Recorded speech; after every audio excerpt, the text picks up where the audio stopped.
Live. All right. Welcome back to the Chabinet meeting. As you could probably tell, we're making a little bit of a switch here. We moved over from Zoom to Discord. Hopefully, that makes things a little bit easier, but that's not what we want to talk about today. Some other big stuff in the news, and again, it is every single week.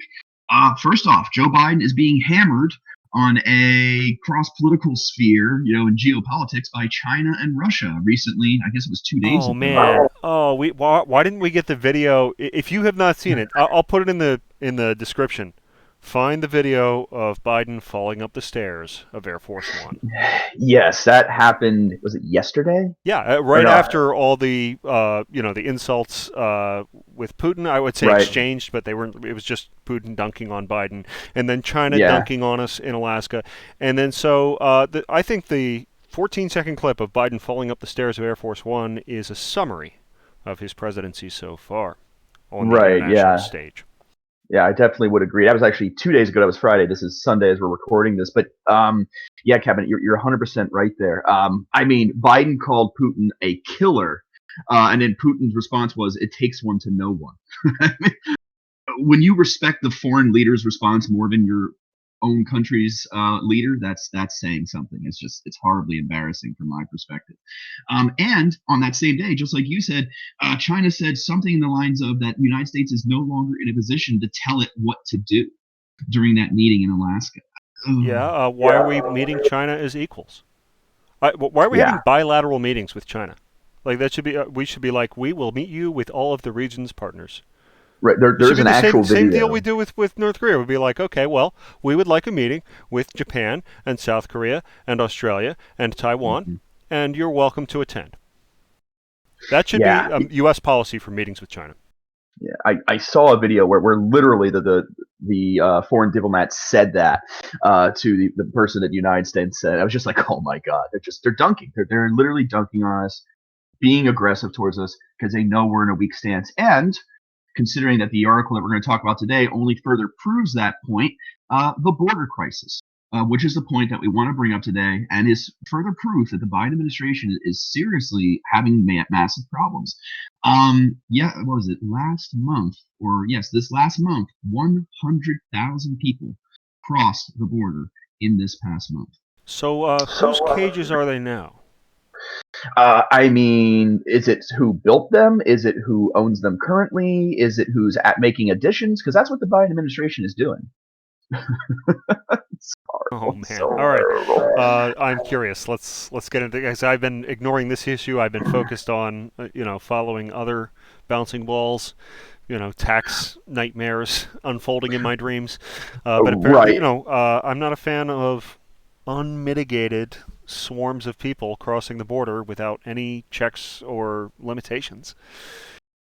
Yeah. And under the guise that this administration is just kinder and more understanding to different individuals crossing the border illegally. I think they might start to realize that it wasn't about that, that it's more about, to some degree, some sort of control and understanding of how a situation like this can teeter out of control, and look at it now. Well, perceptions influence this situation, right? So the perception under Trump was, oh, I don't want to go to America because Trump might be an evil, racist jerk who will throw me in jail or throw me back or whatever. And it's like, oh, well, the open, wide Biden administration wants people to come. So then there's an influx, right, of like, oh, get in now while America is going to be soft about it. Right. And I was going to mention this. I mean, I'm going to get started here. I was going to mention it a little later once I started reading the article. Has everyone forgotten during the Democratic presidential debates that he did agree to the idea of helping illegal immigrants not only to gain citizenship, but to give them the ability to be educated, to give them health care? Like, have we forgotten about that? Which Why do illegal you, immigrants? why do you think people are coming in mass droves? Illegal immigrants under the DACA program who are already here, which No, no, I oppose. no. Okay. So anybody who wants to come, period. The entire Yep. 6 billion people. Yep. And listen, before anyone who's listening thinks that I'm being a horrible, horrible person, as a father, I can completely understand why these people cross the border. I can personally understand as a father, I would do the same with my family. I'm still going to say it's illegal from an American's perspective, but I can still understand why they do it. Well, let's assume that that's every person crossing the border. Let's not assume that there are people trafficking slaves, people using children for nefarious ends, people using children as cover for the Yeah. other things they're trafficking, drugs, whatever. Hmm. Let's assume everybody crossing the border is on the up and up. There should Okay. still be limits. And that's why the system needs to be worked out effectively and not in a horrible, ridiculous, bipartisan, actually not bipartisan, a horrible, They'll ridiculous, call it singular bipartisan. way. Yeah, they'll call it bipartisan, but it's not, as we know. All right, so let me get started here. And remind me if I forget the $4 billion plan that Biden has vowed to throw money at Central America to fix this problem. I Four want to bring that billion up. with a B? Yep, with a B. Oh, okay. You know, That's nothing on the I current scale know of U.S. printing money. Like that's a mouse's fart. Who cares? because it's still giving American tax dollars Oh to no, no, Central I'm against America. it in principle. I'm against a penny in principle, but it's a penny. Oh, sorry, 4 pennies. It's still a disaster. All right, let me get started here. So, Biden's border crisis is creating a sanctuary country. Now, before I go any further, Mark Morgan was the head of ICE during the Trump administration. But if any of you are paying any attention right now to what's going on in the news, every news source is going after the Biden administration saying this is a crisis. And obviously, the Biden administration is saying, no, it's a challenge. Sure, sure, okay.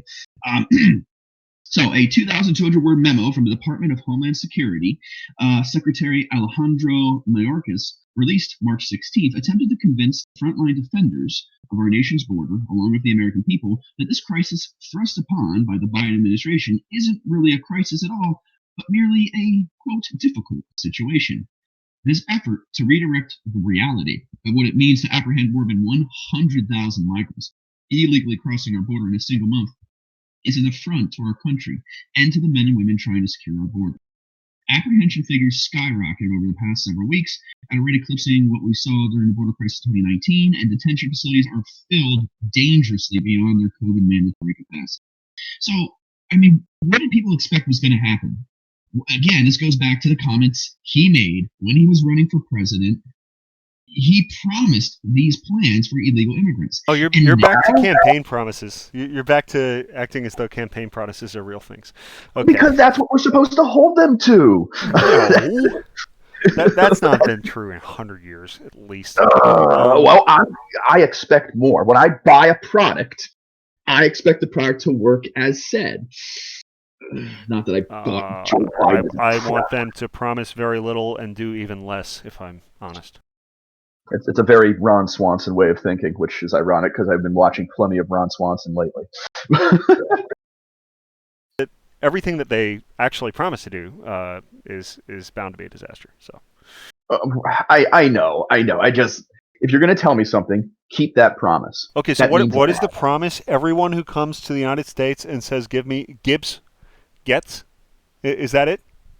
you well, not that I wanted that, which is more than likely why I obviously did not vote for this individual. But again, when you keep a promise or you make a promise, you keep it. Of course, I didn't vote for this individual because I didn't want any of his promises. Okay, so does it include the people who are already in the country, like people who've been in the country for 5 or 10 years and haven't gotten citizenship yet, but expect to? Does it so the, it applies to them? the line of questioning was separated from the DACA group to when they were being questioned, and I'm referring to the Democratic presidential candidates during one of their debates. They were specifying if people cross the border illegally, would they be guaranteed health care? Would they be guaranteed an education? Like, would you pursue those things? And every single person raised their hand. Oh, okay, but you need the Congress and Senate to pass new laws to do that, Right. which I will oppose vehemently. So Biden's not going to accomplish that. I So he totally can agree. promote it, but he's not going to Yeah, accomplish it. right. So is he But keeping his promise if he tries? well, and that is the crux of the problem. As a politician, you need to try Like to figure out. if Trump says I'm going to try and repeal Obamacare, and eventually what lands on his desk is like a very weak sort of lobotomized. Well, we'll get rid of the individual mandate, but the rest stays in place, and he signs it. Did he keep his promise to repeal Obamacare? Probably not to me, probably not to you, but to someone probably did. Or someone will just go back grumbling. Yes, perhaps I'm asking for a lot, but then I expect that of my leadership. So I'm unwavering in that idea. Anyway, this is to me both sad and hilarious that he is promising things that he can't keep, that he can't keep going. And at the same time, what was it, on Friday or a few days ago, he said, please stop coming. Well, okay, but what I'm saying is this is actually par for the course for an American politician. So it's not like I don't think any of this sticks to him so badly that it like has like this is just like okay, yeah, politicians make promises and they break them, typical, and it's going to be swept under the rug. But you think this is going to blow up? You're saying that the media sources, even on the left, are bored. They're looking for something. The kids are still in cages. They're going to want to put cameras on it. When the administration says no, they're going to start tearing the administration a new one? It's already happening. It's already happening because the media, most of these media sources, which are further left leaning than Joe Biden, are beginning to hold him accountable. You initially you could see like CNN and MSNBC were kind of like, there's a problem, but the Biden administration is ensuring it's not that bad. But if you go today, if you just type in border Okay, crisis, so you're saying like the Jimmy Dores of the world, the shoe on head, they're gonna turn around and say, okay, well we haven't stopped the foreign wars. You haven't got me my $15 minimum wage. You haven't paid off my student loans, and you're not getting the kids out of the cages. go look. If you type that Those in people are on saying those Google, things, but I just don't know that those people are like I don't know that creates any problem for the establishment. The establishment will continue to sort of slowly promote all those things in the cultural consciousness and then do nothing about them. I think it's starting to blow up. I mean, I'm seeing all sorts of craziness. Like if I were here, I'm going to go to Google right now. I'm going to just give you the headlines of the articles, and you can, go from there and tell me what you think.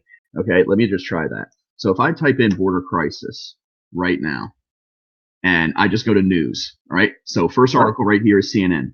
How the border problem caught the Biden team off guard and how they're scrambling to attempt to fix it. Then we have the article from The Hill, which is the one that we are checking out right now.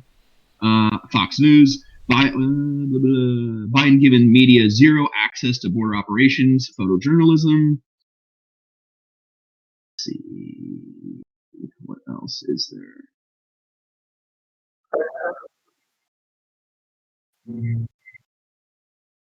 Okay. I agree that all that's blowing up in the news cycle. My question is, is something big going to happen? Will that matter a month from now? Yeah. And here's the Washington Post, the Economist. Or will there be some other event that sort of just makes that irrelevant in the news cycle? That is to say, will there, all kinds of things happened during previous administrations, the Bush administration, the Obama administration, that really ended up not being a big deal. Yeah. I guess we don't know. So anyway, this is the news of the week. It is the news of the day. I acknowledge that it could be important.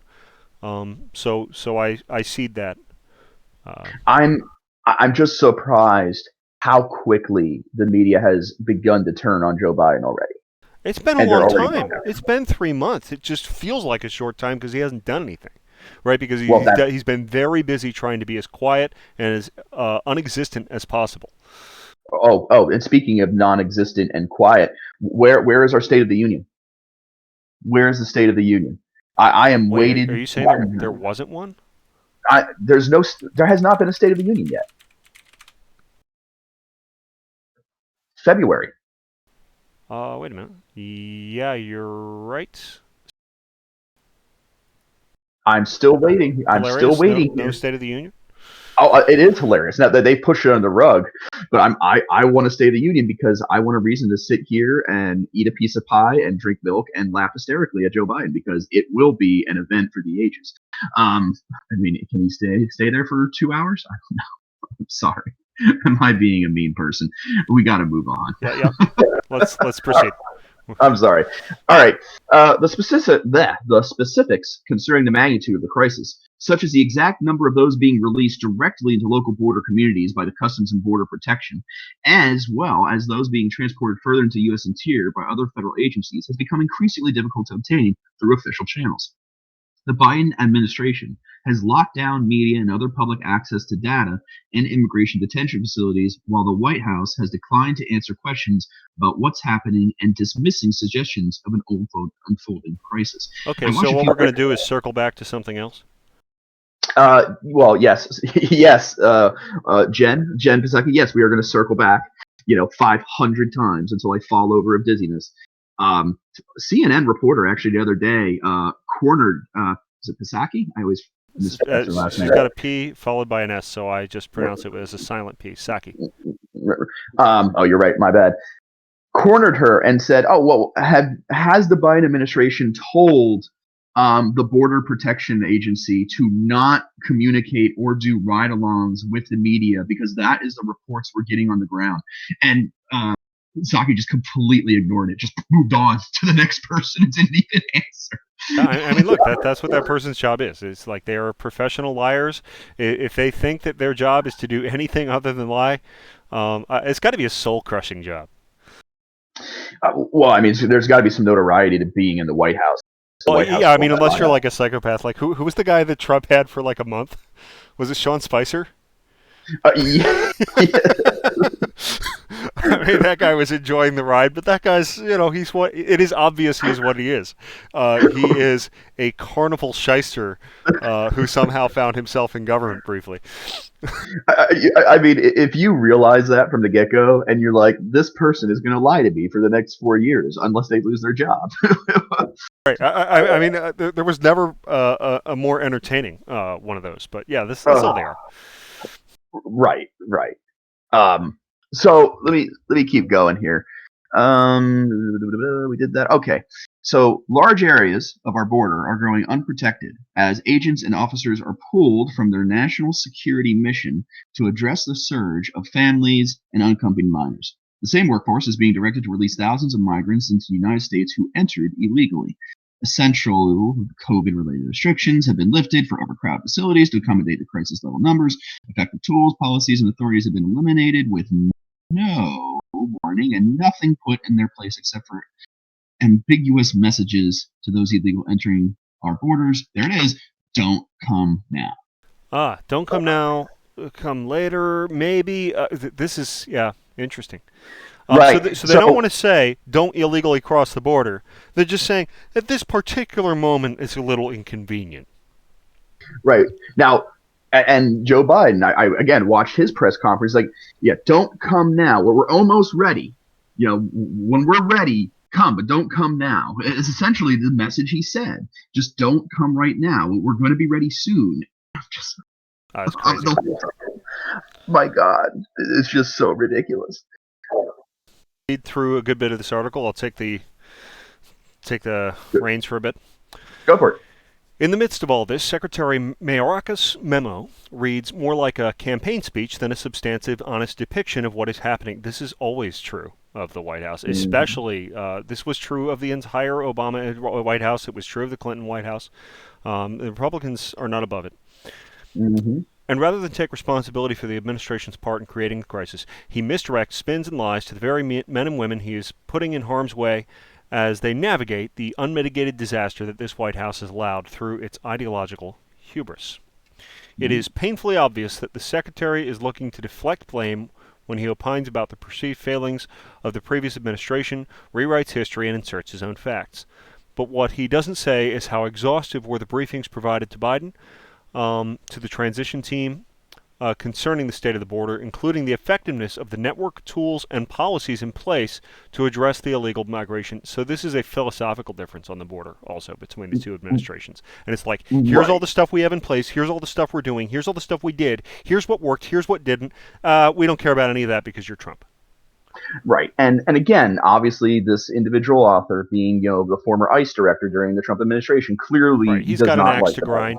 president. Right. This is the same as like when all the people came out and wrote books against Trump after working for him. This is just the Hmm. other side of that. Clearly, there were people who thought that the work was good, and those people are now going to come out and grind their axes.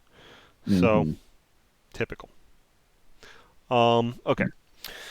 Border security experts warned about the consequences of removing these policies. The Biden team heard that the Border Patrol stations didn't have adequate capacity to handle the surge. They heard that the Department of Health and Human Services did not have the detention capacity. They heard that the smuggling organizations would exploit the perception, not to mention the reality, that our borders were porous.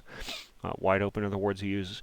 But Mm-hmm. they dismissed the experts' advice and rushed to dismantle the entire system, all in the name of politics. Well, yeah, for the people.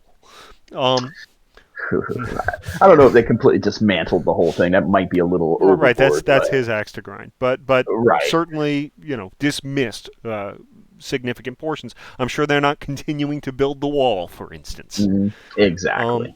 Now, as the country sees this as a crisis, as the crisis it is, and recognizes that the Biden administration was not prepared, they're scrambling to play the blame game. The memo states, "We are not expelling unaccompanied children." Well, that's not accurate according to both the law and the reality. Um, And they're also going to shift this back on the Border Patrol. They're going to say, "Well, we're not doing it. It's those evil Border Patrol that are doing it. We need to destroy ICE." That's going to be the next thing too. mind you, isn't the Border Patrol and ICE are separate organizations? Yes, they overlap in certain responsibilities. But the thing is, it's going to Right. be like this is radical in chief, right? This is uh, the sort of typical of the Obama administration was. Even though I'm technically the executive in charge of all these things, I'm going to disparage them and try and tear them down, as though I'm rattling the cage from the outside and not running it from the inside. Right, but what's interesting is that the media is not going after ICE. It's not going after the Border Patrol. It's looking at Biden, and meanwhile, Biden pivots out of the way and blames the Trump Well, administration. Biden's busy developing a narrative, right? Because he didn't expect any bad thing to happen because he's got, 1.5 brain cells to rub together. But the point is, once the narrative is established, the media will parrot it, however obscene, Mm, however absurd, I think. we'll see.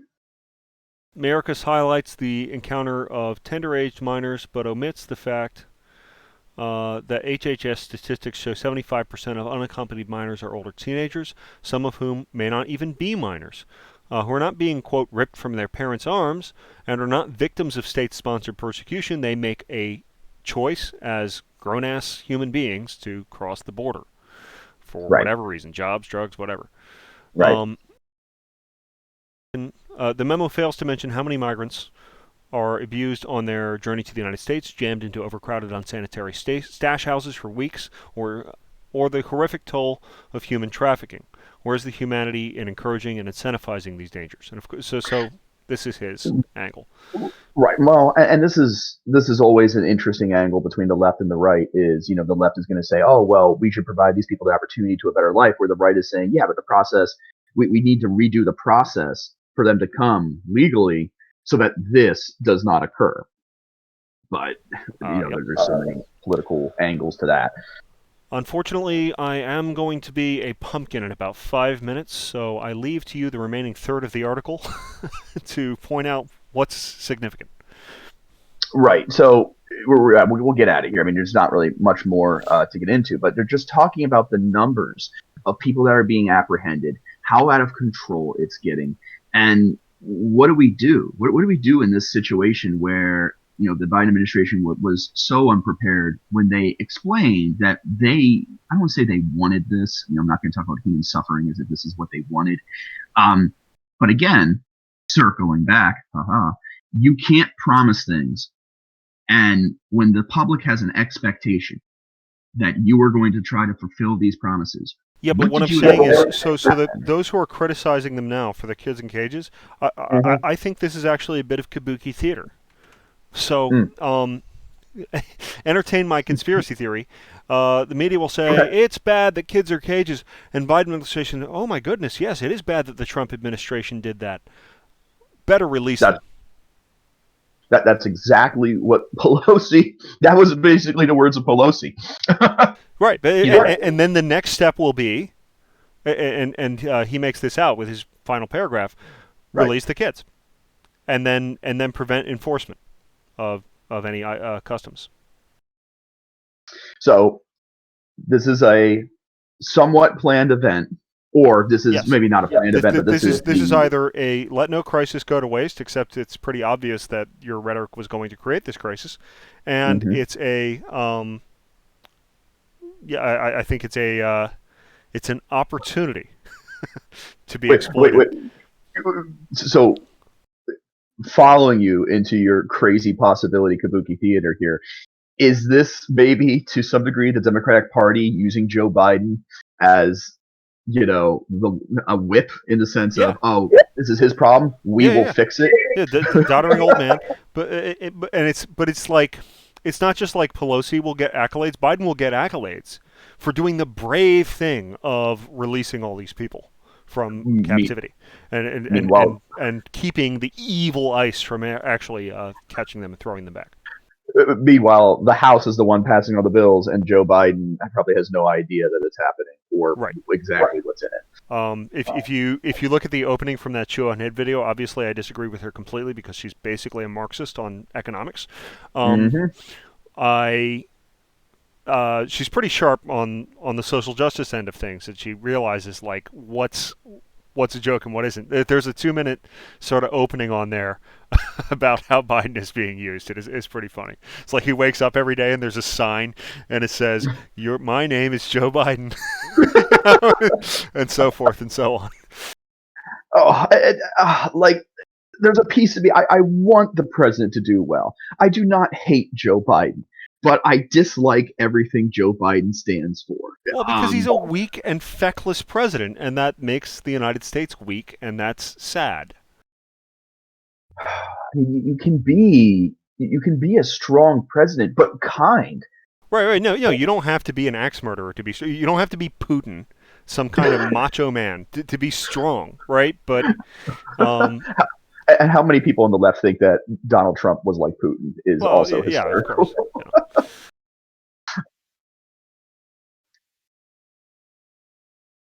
Yes. Oh,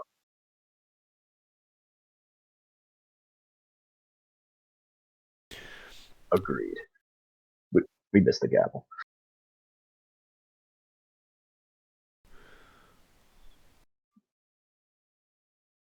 I'm muting myself. There we go. Up to number 14.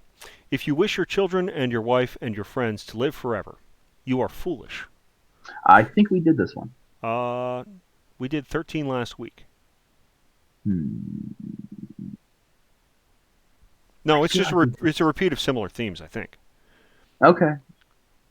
All right, go ahead. Do it again. I'm sorry. Um, you are foolish, for you will wish things to be in your power which are not so, and what belongs to others to be your own. So likewise, if you wish your servant to be without fault, you are foolish, for you wish vice not to be vice, but something else. But if you wish to be disappointed in your desires, that is in your own power. Exercise, therefore, what is in your power. A man's master is he who is able to confer or remove whatever that man seeks or shuns. Whoever then would be free, let him wish nothing, let him decline nothing, which depends on this, else he must necessarily be a slave. Those are Mm-hmm. tough words. I'm not sure I could live by every bit of that. But There's too much emotion put into that. you're right. It's a reiteration of previous themes and Right. expanding on them. That would make sense considering who he is. Huh. All right. All right, I Well, think we're finished. yeah, I would say very successful. Great success. Yeah, so we managed to switch over platforms somehow. Well, before we did this, we had what we deemed to be a short article, but it is a huge problem with a variety of different opinions. And we'll come back next week and see if Yeah, China and actually, Russia throw we'll away. see. We'll see if this does this end up being a shining success of the Biden administration in the eyes of the media a couple months from now, having successfully released all these children from captivity. I vote yes. You say this will be a problem for the Biden administration down the road? I think it will be yes because he's not going to do enough from the left's point of view. Okay. Um, then that's our prediction.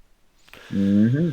We'll see what happens with China next week. We'll see what happens with HR1, whether or not that actually gets stomped down on the Senate floor. And we'll see what happens with, Oh, yeah, well, the oh filibuster. God. Oh my God. Yeah. Will the filibuster survive? We'll see. All right. Till next week, I am the Cabinet. I am the department chair.